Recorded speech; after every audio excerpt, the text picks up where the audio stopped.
Apesar de já termos descrito mais de 1 milhão de espécies que vivem nesse planeta conosco, todo ano descrevemos milhares de outras.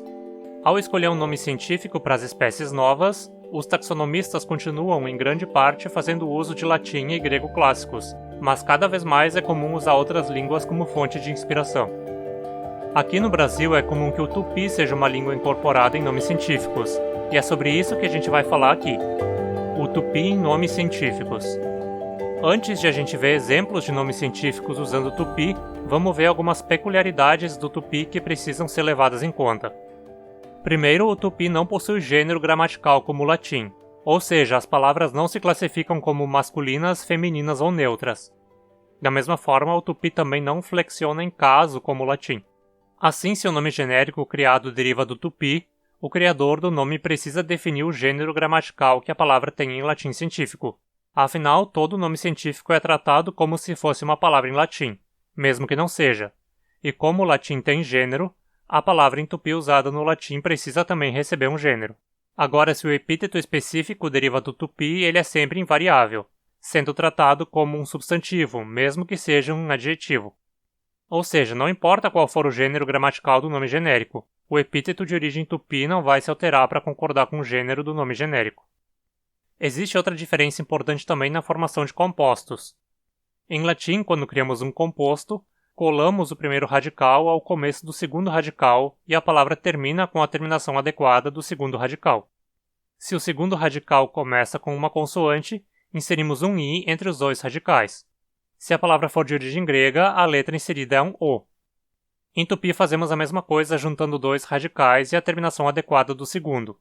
O primeiro, assim como em latim, perde sua terminação na composição. Só que se a junção dos dois radicais cria um encontro consonantal, o primeiro radical não insere uma vogal no meio, mas em vez disso perde a consoante final.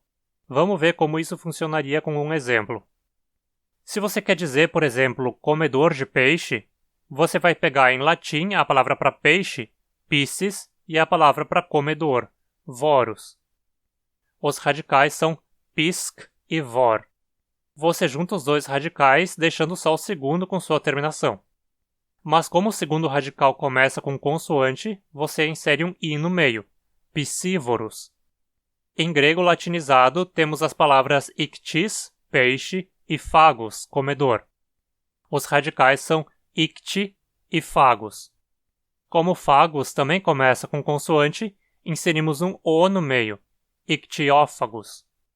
Já em tupi as palavras são pirá, peixe e guara, comedor. Os radicais são pirá e guar. A palavra pirá não tem terminação nenhuma. Se uma palavra em tupi termina com sílaba tônica, ela é sempre o radical sozinho, sem terminação. Assim juntamos pirá com guara e temos piraguara. Como não ocorreu encontro consonantal, nada muda. Agora, se fosse comedor de folha, as coisas mudariam um pouco. Vamos ver de novo o latim e o grego também para comparação. Em latim agora temos folium, folha, cujo radical é foli. Na junção, ficamos com foliívoros. Mesmo que foli termine em vogal, como vorus começa com consoante, a tendência é inserir a vogal de ligação no meio mesmo assim. Em grego temos philon, folha, cujo radical é phil. Na junção inserimos de novo o o de ligação e ficamos com filófagos. Agora em tupi a palavra para folha é soba. O radical é sob, sem o a, já que aqui sim é só uma terminação, já que o acento não cai nele. Assim, para dizer comedor de folha, temos que juntar o radical sob no começo da palavra guara.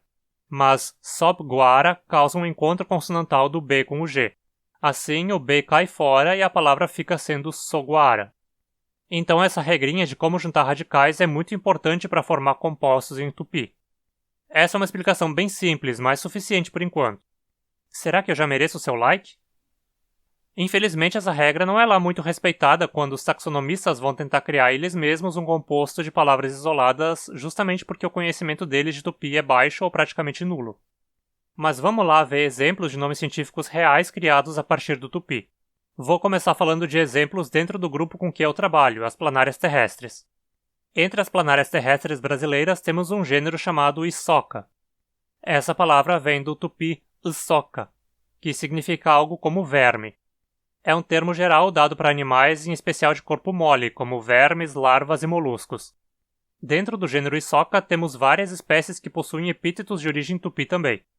Isoca piranga, do tupi piranga, vermelho. Isoca jandaia, de yandaia, um tipo de periquito. Isoca potira, de potira, flor. E Isoca assanga, de assanga, rechonchudo. Outro gênero é Xerapoa. Esse tem uma origem mais complicada de descobrir, pois em dicionários mais recentes de tupi essa palavra não é encontrada, e o local em que fica o limite entre os termos que o compõem não é bem claro também. Num artigo recente foi proposto que o nome viria de Xe, que significa eu ou meu, e Sapó, que significa raiz.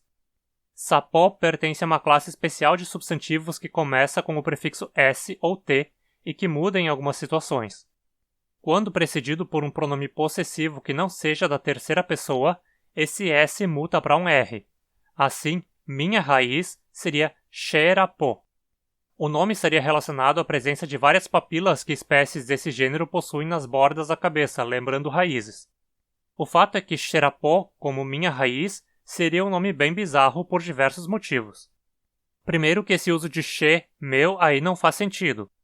Tanto porque usar um pronome da primeira pessoa no nome científico fica nada a ver, quanto o fato de o tupi não permitir o uso de pronomes possessivos com elementos da natureza.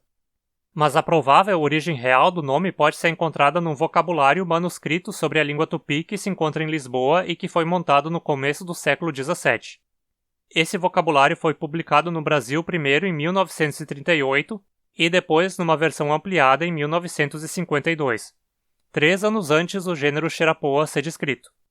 E lá encontramos uma entrada que diz aguda cousa ser-se de ponta, que é traduzido como Xerapoa. Então tá aí a origem. Xerapoa significa coisa pontuda, coisa aguda, o que ainda deve fazer referência às pontinhas que as papilas formam na cabeça do animal. Uma espécie dentro desse gênero se chama Xerapoa una, preto em tupi.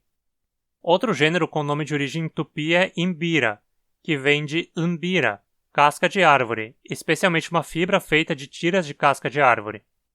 O nome faz referência ao formato alongado e de lados paralelos do corpo, lembrando uma tira de casca arrancada do tronco. E ainda temos o infame gênero Obama, que sempre deixa todo mundo fascinado ou horrorizado por razões óbvias. Mas o nome não tem nada a ver com o ex-presidente dos Estados Unidos.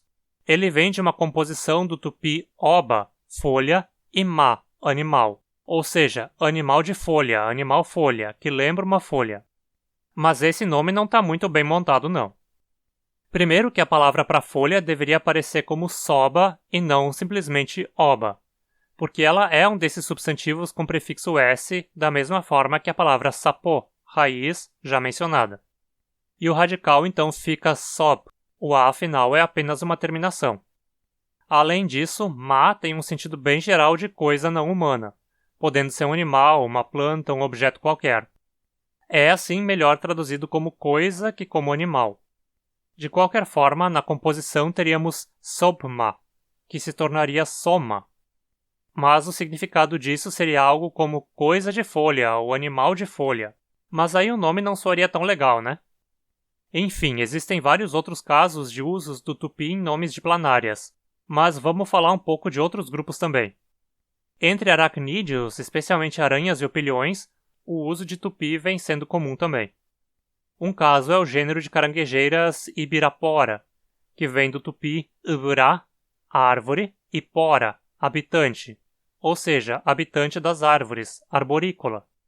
E o gênero Nhandu, também de caranguejeiras, deve vir do tupi Nhandui, aranha, ou talvez do Guarani, onde é Nhandu mesmo. Em tupi, Nhandu, sem o i final, significa ema. Entre os opilhões temos o gênero Yandumoema, a partir de Yandui, uma variação não nasal de Nhandui, aranha, e moema, mentira. Então algo como aranha de mentira, ou seja, aranha falsa. E outro gênero é Iraguara, mas desse eu não fui capaz de esclarecer bem a etimologia. A parte guara, ao final, talvez signifique comedor, como nos exemplos que dei sobre como montar nomes. Mas essa parte ira, não faço ideia. A coisa mais próxima que conheço é eira, que significa mel ou abelha. Mas nesse caso o radical seria apenas eir, e a composição seria eiguara, se fosse montada da forma correta, claro. Mas se for só um erro de montagem, ainda existe um mistério do uso de y no lugar de ei, ou simplesmente i. E um termo como comedor de mel ou comedor de abelha não parece fazer sentido para um opilião, né? Ou quem sabe seja uma corruptela de ibra, árvore, unido com suara, que significa que está em, e que às vezes aparece como guara em algumas palavras. Nesse caso, a forma ibirasuara ou ibiraguara teria sido simplificada para iraguara no nome. Esse mesmo sufixo suara ou guara, com o sentido de que está em, aparece no gênero de tricópteros Itauara, a partir de Itá, pedra, e guara, que está em, ou seja, que está na pedra. Outro grupo de organismos que recebe nomes em tupi frequentemente são pterossauros. O extinto gênero Tupuxuara tem seu nome derivado de Tupixuara, um espírito familiar na mitologia tupi. Essa palavra é um composto de tupi, como no nome do povo e da língua, mas cuja exata origem é desconhecida, e xuara, outra variação de suara. Ou seja, Tupixuara é aquele que está entre os tupis. Um parente próximo do Tupuxuara é o Tapejara. Em tupi, Tapejara significa conhecedor do caminho, ou seja, um guia. O nome é composto pelo prefixo T, que é tipo S que vimos em sapô e soba, mas para coisas humanas, mais a palavra apé, que significa caminho, e yara, senhor, dono, ou seja, um senhor dos caminhos. E temos também o pterossauro Anhanguera, cujo nome vem de Anhanga, demônio, um espírito da floresta, e o sufixo guera, que indica algo do passado, algo que foi e não é mais, algo de outrora. Ou seja, Anhanguera é um demônio de outrora, algo que foi um demônio e não é mais. E falando de espécies extintas, não posso deixar de comentar sobre o famoso Ubirajara. O nome desse dinossauro vem de uma forma aportuguesada do tupi Uburayara, que é uma composição de Ibura, árvore, ou aqui com o sentido de lança, e Yara, senhor, dono, como já vimos em Tapejara. Então, o senhor das lanças. É um pouco irônico, revoltante até, que os autores tenham dado um nome nativo brasileiro à espécie depois de o fóssil ter sido levado ilegalmente para fora do país. Então não custa nada lembrar que o Ubirajara belongs to BR. Essa arte foi criada pelo Lucas Kias, sigam ele lá no Twitter. Ainda existem muitas outras espécies com nomes em tupi, mas isso deixamos para outra ocasião. Então já se inscreva e ative as notificações para ficar sabendo quanto mais conteúdo sair por aqui. E que tal me dar uma força para o canal seguir firme fazendo uma doação por Pix ou PayPal? Pode ser R$1 só que já tá ótimo. Ou então, que tal compartilhar esse vídeo com seus amigos? É de graça e já ajuda muito também. Até mais e obrigado por ter ficado até aqui.